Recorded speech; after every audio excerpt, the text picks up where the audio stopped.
All right, let's talk about it. Heading into a disability hearing can feel, well, pretty overwhelming. It's like you know where you need to go, but you don't have a map. That's what this is all about. We're going to give you that map, a clear, simple roadmap that breaks the whole thing down.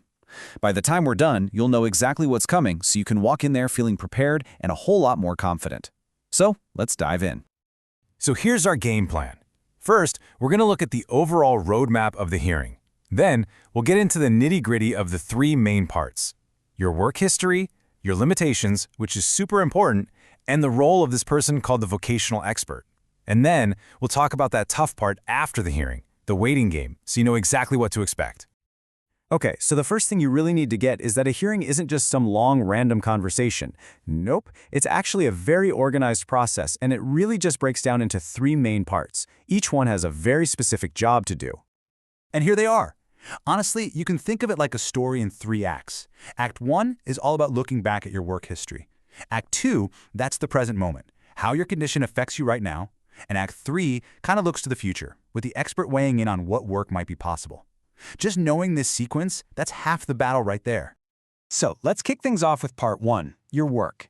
Now, the key thing to remember here is the judge isn't asking about your first job out of high school.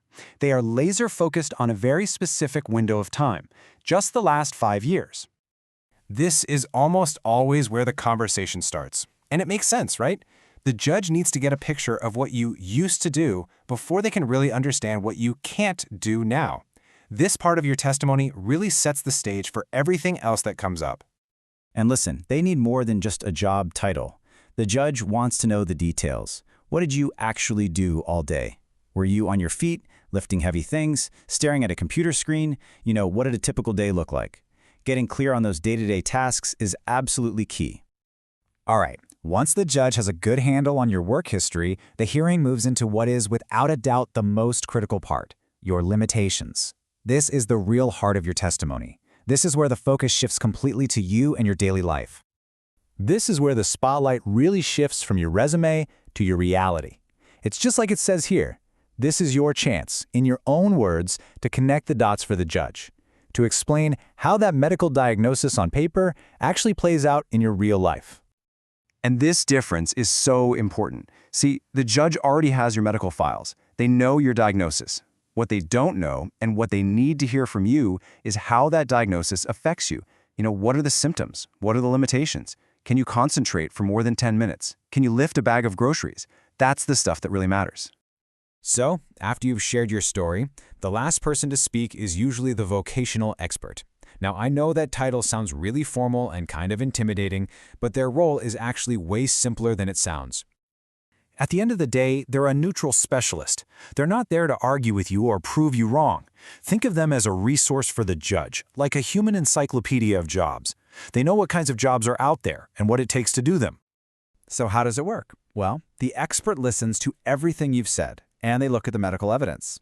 Then the judge will ask them a series of what-if questions. It sounds something like this. Okay, Mr. or Miss Expert, let's assume a person has the limitations we just talked about.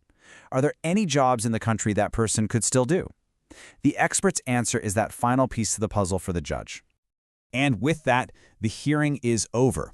But that, of course, leads to the biggest question of all. What happens now? This last part is all about the waiting period, and just knowing what to expect can make a world of difference. This is it, the #1 question on everyone's mind after they've poured their heart out. When am I going to know? So let's get right to it. I need to say this as clearly as I possibly can, because it's the most important thing to know about this phase. You will not get a decision on the day of your hearing. You won't walk out of that room with an answer. It just doesn't happen. And please hear me on this. This is 100% normal. It does not mean things went badly. It just means the judge has a job to do. They have to go back, carefully review all the testimony, all the medical records, and write a detailed legal decision.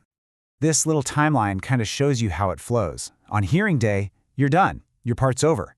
Then the judge's review period begins, and then typically you can expect to get that written decision in the mail somewhere around 4 to 6 weeks later.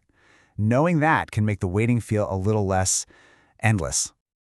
Okay, let's bring it all home. We've walked through the entire roadmap, from that very first question about your job to that envelope arriving in your mailbox.